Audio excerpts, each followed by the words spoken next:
पिछले एपिसोड में चेन ने यांग वेंजाओ को बचा लिया था, लेकिन तभी उसी वक्त वहां पर वाइस डिमॉन गॉड भी आ गया था, जिसने कि इन पर अपने प्रेशर का यूज कर दिया था और वे इसके सामने कुछ भी नहीं कर पाए थे। लेकिन इसके बाद हम देखते हैं कि वाइस डिमॉन गॉड इनको इतना आसानी से छोड़ने वाला नहीं होता और कहने लगता है कि वेस्ट तो वेस्ट होता है, इसीलिए ऐसा लगता है कि इसे मुझे खुद ही करना होगा। और इसके बाद हम देखते हैं कि वो फिर से इन पर अपने पावर का यूज करने के लिए रेडी हो जाता है, जहाँ उन सभी की हालत काफी खराब हो गई थी और वे इसके सामने कुछ भी नहीं कर पा रहे थे। वहीं उधर हम देखते हैं कि हाओचन भी इसके सामने कमजोर पड़ने लगा था, इसीलिए वो भी सोचने लगता है कि क्या यही सेकेंड मार्शल लॉर्ड की ताकत है। मगर वहीं हम देखते हैं कि वाइस डिमॉन गॉड इनके ऊपर काफी गुस्सा हो गया था और कहने लगता है कि ये सभी तो केवल लेवल 7 या फिर लेवल 8 में है, लेकिन इसके बाद भी मेरे ग्रेट प्लान को बर्बाद करने की इनकी हिम्मत कैसे हो गई। फिर वो कहता है कि इन्होंने तो मेरे स्पिरिट को भी चुरा लिया, इसीलिए मैं अब इनको इतना आसानी से नहीं छोड़ने वाला और अब तुम सभी डिमन पिलर को फोर्स करने के लिए मटेरियल बनने के लिए रेडी हो जाओ। इसके बाद हम देखते हैं कि वो इन पर अपने पावर का भी यूज करने के लिए रेडी हो गया था, लेकिन वहीं उधर हम देखते हैं कि हाओचन और उसके साथी भी इतना आसानी से हार मानने वाले नहीं होते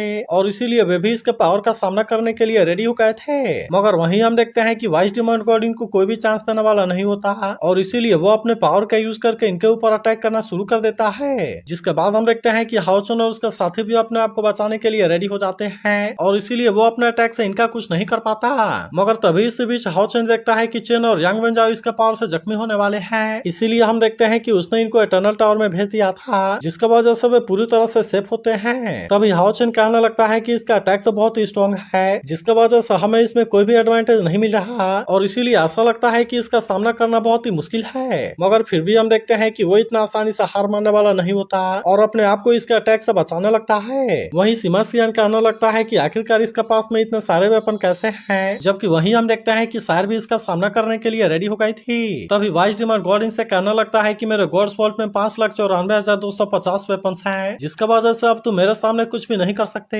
क्योंकि हर एक वेपन में स्पिरिट है जो कि असल में मेरे एक्सट्रीम पेन में टेम्पर हुए हैं और इसीलिए तुम भी उन्हीं के जैसे खत्म हो जाओगे। मगर फिर भी हम देखते हैं कि हाओचन इतना आसानी से इसके सामने हार मानने वाला नहीं होता और फिर कहने लगता है ऐसा लगता है कि वही फोर्जर है जिसने कि जिंदा लोगों से वेपन को फोर्ज किया था। लेकिन वहीं हम देखते हैं कि वाइस डिमॉन गॉड को इसके बारे में कोई चिंता नहीं होती और फिर कहने लगता है कि पूरे कॉन्टिनेंट में मैं इकलौता हूँ जो कि ऐसा कर सकता है और इसके बाद वो हंसते हुए कहता है कि मैं जीनियस कैसे नहीं हो सकता। जिसके बाद हम देखते हैं कि हाओचन और सायर भी इस बात से हैरान हो गए थे, लेकिन फिर भी हम देखते हैं कि वे इतना आसानी से इसके सामने हार मानने वाले नहीं होते और इसीलिए वे इस पर अटैक करने के लिए फिर से अपने पावर को एक्टिवेट करने लगते हैं। इसके बाद हम देखते हैं कि दोनों इसमें कोई भी देरी नहीं करते और अपने पावर का यूज करके उस पर अटैक करने के लिए चले जाते हैं। लेकिन फिर भी हम देखते हैं कि वाइस डिमॉन गॉड को इसके बारे में कोई भी चिंता नहीं होती, इसीलिए वो इनका सामना करने के लिए रेडी हो गया था और कहता है कि तुम जैसे बेवकूफों को इसके बारे में कैसा पता होगा कि आर्टिफैक्ट इस दुनिया में सबसे परफेक्ट चीज है। इसके बाद हम देखते हैं कि उसने अपने पावर का यूज करके इनके अटैक को बहुत ही आसानी से रोक लिया था और फिर वो जैसे ही अपने और ज्यादा पावर का यूज करता है, हम देखते हैं कि वे इसके सामने कुछ भी नहीं कर पाते और इंजर्ड होकर वहां से नीचे गिर जाते हैं। फिर वो कहता है कि मैं अपने क्रिएट किए हुए आर्टिफैक्ट के ऊपर ही स्टैंड करूंगा, क्योंकि मुझे पता है कि बाकी चीजें इसके सामने कुछ भी नहीं कर सकती। और इसके बाद हम देखते हैं कि वो फिर से इन पर अटैक करने के लिए रेडी हो गया था, लेकिन वहीं हम देखते हैं कि हाओचन भी इतना आसानी से इसके सामने हार मानने वाला नहीं होता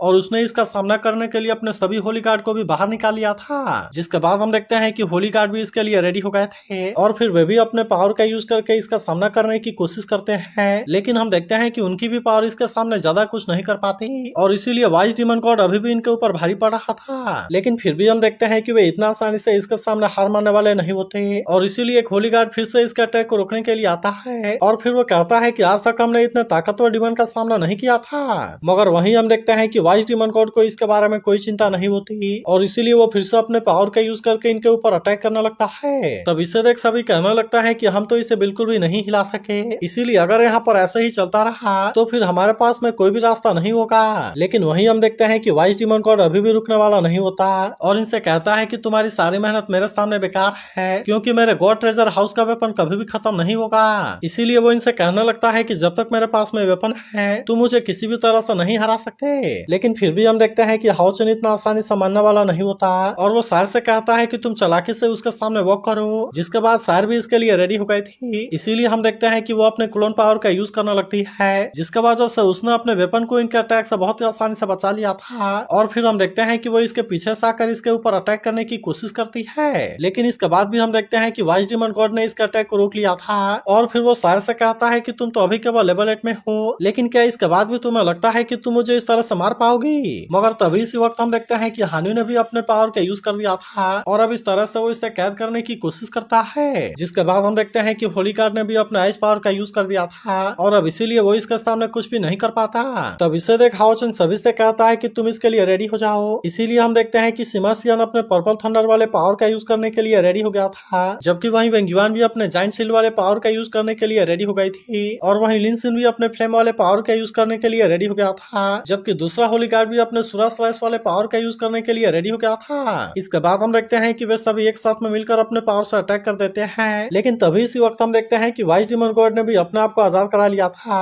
और फिर वो अपने पावर का यूज करके इनके अटैक को बहुत ही आसानी से रोक लेता है। लेकिन फिर भी हम देखते हैं कि हाओचन और सारी से इतना आसानी से छोड़ने वाले नहीं होते और इसीलिए वो इस पर अटैक करने के लिए अपने गॉड वाले पावर को भी एक्टिवेट कर लेते हैं। लेकिन इसके बाद भी हम देखते हैं कि वाइस डिमन गॉड को इसके बारे में कोई चिंता नहीं होती और वे जैसे ही अपने पावर का यूज करके इस पर अटैक करने के लिए आते हैं, हम देखते हैं कि वाइस डिमन गॉड ने भी अपने पावर का यूज करके इनको बहुत ही आसानी से रोक दिया था, जिसके वजह से इनके पावर के बीच में बहुत बड़ा धमाका होता है। तब इसे देख सभी इस बात से काफी खुश हो गए थे और सिमा सियान को ऐसा लगता है कि उन्होंने इनको हरा दिया। मगर तभी हम देखते हैं कि वाइस डिमन गॉड जोर जोर से हंसने लगता है, जिस पर एक होलिकार कहने लगता है कि हमने तो अपने सबसे पावरफुल मूव का यूज किया, लेकिन इसके बाद भी हम इसका कुछ भी नहीं कर सके। लेकिन वही उधर हम देखते हैं कि वाइस डिमन गॉड काफी खुश हो गया था और फिर वो कहने लगता है कि यहाँ पर तो असल में 2 गॉड हैं, जिसका वजह से मेरे पास में उस आर्टिफैक्ट को रिफाइन करने का चांस है जिसका मैंने हमेशा से सपना देखा था। इसके बाद हम देखते हैं कि वो इसमें कोई देरी नहीं करता और यहाँ पर अपने किसी पावर को एक्टिवेट कर देता है, जिसका वजह से वे अब इसके सामने कुछ भी नहीं कर पाते और फिर हम देखते हैं कि वो इसमें खींचते हुए जाने लगते हैं। तभी वाइस डिमन गॉड कहने लगता है कि तुम अभी भी मेरे साथ में फाइट करना चाहते हो, लेकिन मैं तो इस दुनिया का सबसे ग्रेट फोर्जिंग स्टोन हूँ और अब इसीलिए तुम दोनों भी मेरा फोर्जिंग मटेरियल बनने के लिए रेडी हो जाओ। इसके बाद हम देखते हैं कि उसने फिर से अपने पावर का यूज कर दिया था, जिसका वजह से हाओचन की स्वॉर्ड भी इसमें टूट जाती है, लेकिन फिर भी हम देखते हैं कि वो सायर को इसमें कुछ भी नहीं होने देना चाहता था और इसीलिए उसने उसे धक्का देकर दूर कर दिया था, जबकि वहीं हम देखते हैं कि वो खुद को बचाने के लिए कुछ भी नहीं कर पाता और अब इस तरह से वो वाइस डिमन गॉड के पावर में फंस गया था। जिसके बाद हम देखते हैं कि बाकी सभी भी इस बात से काफी परेशान हो गए थे, लेकिन फिर भी हम देखते हैं कि वे इसे रोकने के लिए कुछ भी नहीं कर पाते और इस तरह से वाइस डिमन गॉड ने हाओचन को कैद कर लिया था। फिर वो कहने लगता है कि वैसे तो एक इसमें से बचकर निकल गया, लेकिन फिर भी इस बात से कोई प्रॉब्लम नहीं है क्योंकि अभी के लिए यही काफी है और अब तो मुझे केवल 30 मिनट का वेट करना होगा और फिर इस तरह से मेरी मैजिक पेपर रिफाइन हो जाएगी। इसके बाद हम देखते हैं कि वो इस बात से काफी खुश हो गया था और फिर वो जोर जोर से हंसने लगता है। तभी अचानक से हम देखते हैं कि सायर फिर से इस पर अटैक करने के लिए कोशिश करती है, लेकिन वाइस डिमन गॉड ने अभी भी अपने आप को बहुत आसानी से बचा लिया था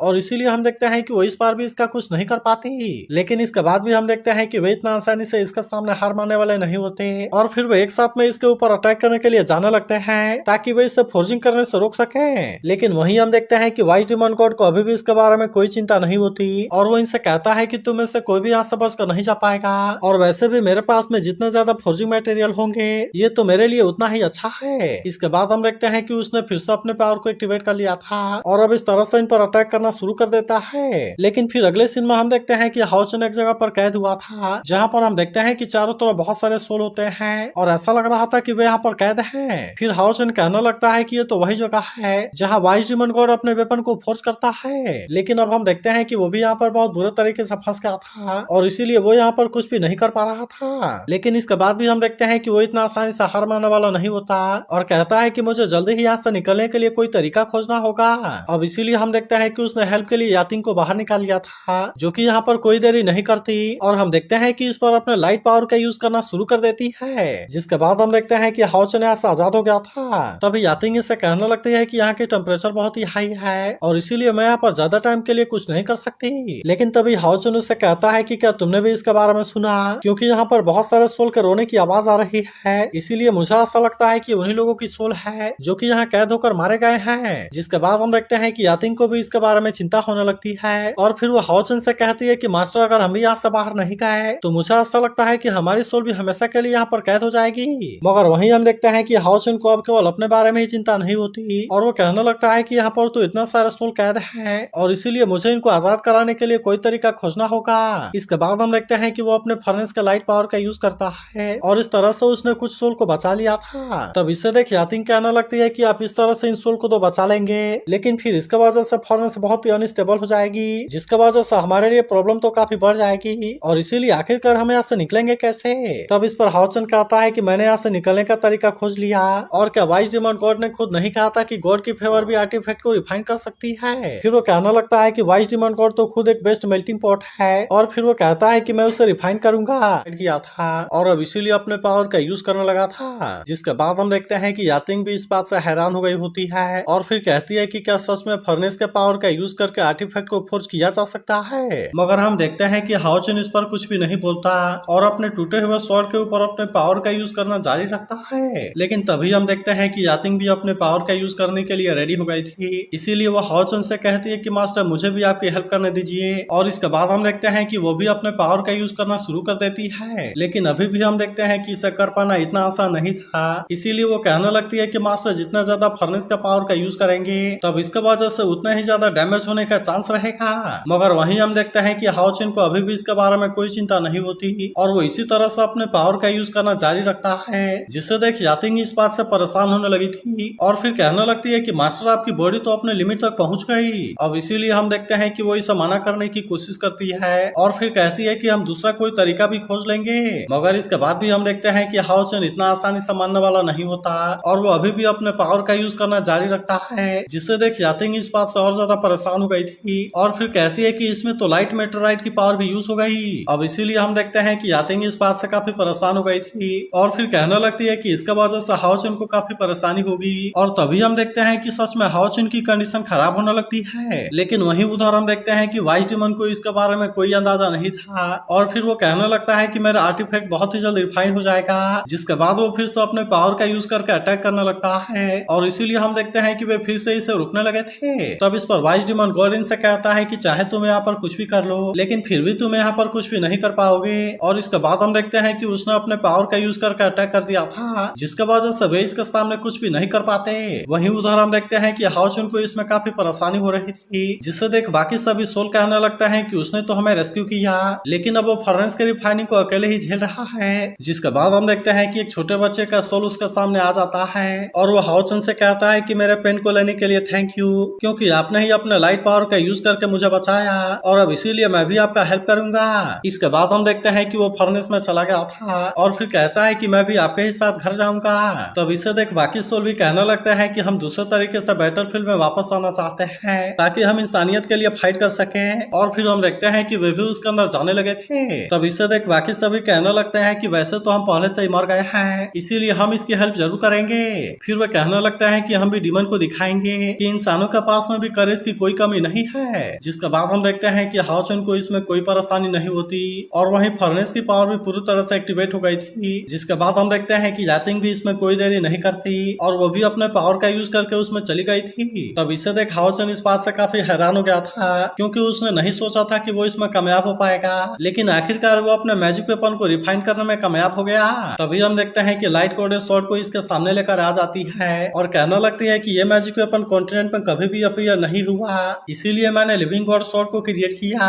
जिसका जन्म केवल तुम्हारे लिए ही हुआ है। फिर वो हाओचन से कहती है कि जब तुम इसे ले लोगे तब तुम इनविंसिबल बन जाओगे। तब हम देखते हैं कि हाओचन भी इसके लिए रेडी हो गया था और वो जैसे ही इसे अपने हाथ में पकड़ता है हम देखते हैं कि इसमें से बहुत सारी पावर निकलने लगती है और अब इसीलिए वो इसका यूज करने के लिए रेडी हो गया था। वहीं दूसरी तरफ हम देखते हैं कि वाइस डिमन गॉड ने वेंगुआन को पकड़ लिया था लेकिन तभी इसी वक्त यहाँ पर इसे हलचल दिखाई देती है और अब इसीलिए हम देखते हैं कि उसने वेंगुआन को नीचे फेंक दिया था। फिर वो इसे देख कहने लगता है कि ये तो मैजिकल ब्रेथ है इसीलिए हम देखते हैं कि वो इस बात से काफी खुश हो गया था और फिर कहने लगता है कि मैं तो इसमें कामयाब हो गया। और इसके बाद हम देखते हैं कि वो इसमें से मैजिक वेपन को लेने के लिए जाता है लेकिन तभी हम देखते हैं कि हाओचन ने अपने पावर का यूज करके अटैक कर दिया था और फिर वो कहता है कि आर्टिफैक्ट तो सच में रिफाइन हो गया। और इसके बाद हम देखते हैं कि वो बड़े शानदार तरीके से इसके सामने आता है और कहता है कि लेकिन ये चीज मेरी हो गई। जिसके बाद हम देखते हैं कि सायर भी इसे देख काफी खुश हो गई थी और वहीं सीमासियान भी कहता है कि कैप्टन आप तो पूरी तरह से सही है। लेकिन वहीं उधर हम देखते हैं कि वाइस डिमन गॉड काफी परेशान हो गया था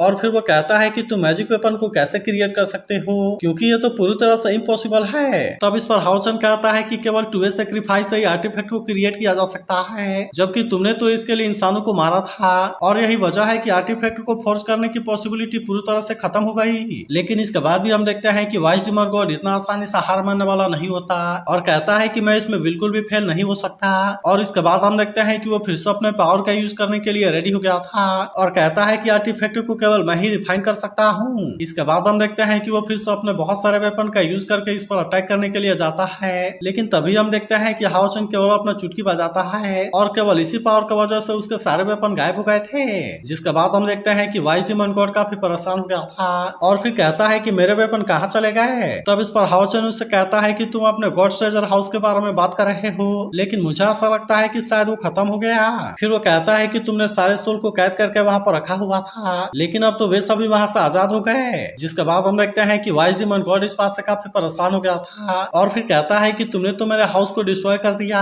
और अब इसी बात से हम देखते हैं कि वो इसके ऊपर काफी गुस्सा भी हो गया था, लेकिन वहीं हम देखते हैं कि हाओ चन को इसके बारे में कोई चिंता नहीं होती और वो कहता है कि तुमने अब तक बहुत पाप कर लिया, लेकिन अब तुम यहाँ पर कुछ भी नहीं कर सकते क्योंकि मैंने जिसे अवेकन किया है वो सवेरा है और इसके अलावा मैंने जो क्रिएट किया है वो लाइफ को भी ब्लॉसम कर सकता है। इसके बाद हम देखते हैं कि उसने अपने पावर को एक्टिवेट कर लिया था और इसका यूज करके इस पर अटैक कर देता है। जिसके बाद हम देखते हैं कि वाइस डिमन गॉड भी इसे रोकने के लिए कोशिश करता है, लेकिन फिर भी वो इस पर इसके पावर के सामने कुछ भी नहीं कर पाता और हम देखते हैं कि लीजेंडरी स्नेक डिमन पिलर भी इसके सामने कुछ नहीं कर पाता। इसीलिए वाइस डिमन गॉड भी इस बात से काफी परेशान हो गया था और फिर कहता है कि लेजेंडरी स्नेक डिमन पिलर भी इसके सामने कोलैप्स होने वाला है, लेकिन इसके बाद हम देखते हैं कि वो इसके पावर को रोकने के लिए कुछ भी नहीं कर पाता और आखिरकार वो इस बार इसमें मारा जाता है। वहीं अब हम देखते हैं कि हाओ चन अपने साथियों के सामने आ गया था और फिर उनसे पूछता है कि क्या तुम सभी सही हो। तब इस पर वे उससे कहते हैं कि हाँ हम सही हैं, जबकि वहीं हम देखते हैं कि सभी होली गार्ड यहाँ से चले जाते हैं, लेकिन तभी इसी वक्त हम देखते हैं कि वाइस डिमन गॉड का डिमन क्राउन भी यहाँ पर आ गया था, जिससे देख लिन सिन भी कहता है कि ये तो वही है, जिससे देख लिन सिन भी कहता है कि ये तो वही है। इसके बाद हम देखते हैं कि हाओ चन ने इसे अपने हाथ में ले लिया था, लेकिन तभी अचानक से हम देखते हैं कि इसमें कोई हलचल होती है और इसके बाद इसकी पावर इसे अपने साथ लेकर कहीं चली जाती है। जिसके बाद हाओ चन के बाकी साथी भी इस बात से काफी परेशान हो गए थे। वहीं हम देखते हैं कि हाओ चन टेलीपोर्ट होकर कहीं चला गया था, लेकिन असल में उसे भी इसके बारे में कुछ पता नहीं होता और इसीलिए वो भी कहता है कि मैं कहाँ पर हूँ। लेकिन तभी इसी वक्त हम देखते हैं कि यहाँ पर कुछ डिमन भी आ जाते हैं, क्योंकि इनके लीडर को ऐसा फील हुआ था कि यहाँ पर कोई आया है, मगर हम देखते हैं कि हाओ चन यहीं पर छुप गया था। लेकिन इसके बाद भी हम देखते हैं कि वैसे ही यहाँ से जाने वाले नहीं होते और इनका लीडर कहता है कि तुम सारे जगह की तलाशी लो, क्योंकि ब्लू डेविल सीरियस तरीके से इंजर्ड है और इसीलिए हम इसमें कोई भी लापरवाही नहीं कर सकते। तब इसके बारे में जानकर हाओ चन भी इस बात से हैरान हो गया था और फिर कहता है कि ये तो ग्रीन डिमोनिक ड्रैगन है और फिर हम देखते हैं कि वो वाइस डिमन गॉड के डिमन क्राउन को जैसे ही टच करता है तब इसकी पावर इसे फिर से यहाँ से टेलीपोर्ट कर देती है। जिसके बाद हम देखते हैं कि डिमन को यहाँ पर हलचल दिखाई देती है, इसीलिए वे यहाँ पर तुरंत ही चेक करने के लिए आते हैं, लेकिन असल में यहाँ पर इनको कुछ भी नहीं मिलता। इसके बाद अगले सीन में हम देखते हैं कि हाओ चन अपने साथियों के सामने आ गया था, जहाँ शायरी से देखते ही पूछती है कि क्या तुम ठीक हो, लेकिन वहीं हम देखते हैं कि लिन सिन भी इस बात से परेशान हो गया था और फिर वो हाओ चन से पूछता है कि क्या हुआ। जिसके बाद हाओ चन उससे कहता है कि ये बहुत ही अनयूजुअल है, इसीलिए हमें जल्दी से अलायंस को इसके बारे में रिपोर्ट करना होगा और इसके बारे में हम रास्ते में बात करेंगे। जबकि वहीं हम देखते हैं कि स्नेक डिमन का डिमोनिक पिलर भी टूट गया था, लेकिन तभी हम देखते हैं कि डिमन ने जियालिंग पास के ऊपर अटैक करना शुरू कर दिया था, जिससे देखते ही सभी इस बात से परेशान हो जाते हैं और कहते हैं कि जल्दी से गोल्डन बोन गेट को इसके बारे में रिपोर्ट करो। लेकिन वहीं हम देखते हैं कि डिमंस को इसके बारे में कोई चिंता नहीं होती, इसीलिए वे सिविलियंस के ऊपर भी अटैक करना शुरू कर देते हैं और फिर हम देखते हैं कि सभी लोग अपनी जान बचाने के लिए इधर उधर भागने लगे थे। इसके बाद हम देखते हैं कि सोल्जर इनको रोकने के लिए कोशिश करते हैं, लेकिन फिर भी हम देखते हैं कि वे इनके सामने कमजोर पड़ने लगे थे और इसीलिए वे इनके सामने कुछ भी नहीं कर पाते। जिसके बाद वो कहने लगता है कि हमें जल्दी से इसके बारे में रिपोर्ट करना होगा, क्योंकि demon god 10 great divine emperor army को लीड कर रहा है ताकि वो खतरनाक तरीके से हमारे ऊपर अटैक कर सके। तभी हम देखते हैं कि सच में यहाँ पर बहुत सारे डिमन आ गए थे और कोई भी सोल्जर इनको रोकने के लिए कुछ नहीं कर पा रहा था। लेकिन तभी इसी वक्त हम देखते हैं कि जंग यहाँ पर आ गया था, जो कि अपने पावर का यूज करके अटैक करना शुरू कर देता है और अब इसीलिए हम देखते हैं कि कोई भी डिमन इसके सामने कुछ नहीं कर पाता। लेकिन तभी इसी वक्त हम देखते हैं कि एक जायंट डिमन इसके ऊपर अटैक करने के लिए आ जाता है, जिससे देख ऐसा लग रहा था कि जंग अब इसके सामने कुछ भी नहीं कर पाएगा। मगर तभी इसी वक्त हम देखते हैं कि एक सीनियर यहाँ पर आ गए थे और उन्होंने इसे मारकर जंग को बचा लिया था। तो अगर एक्सप्लेनेशन अच्छी लगी हो तो इस वीडियो को लाइक और इस पर एक कमेंट जरूर कर देना और अगर आप इसके अगले एपिसोड के लिए भी एक्साइटेड हो तो इसके बारे में जरूर बताना।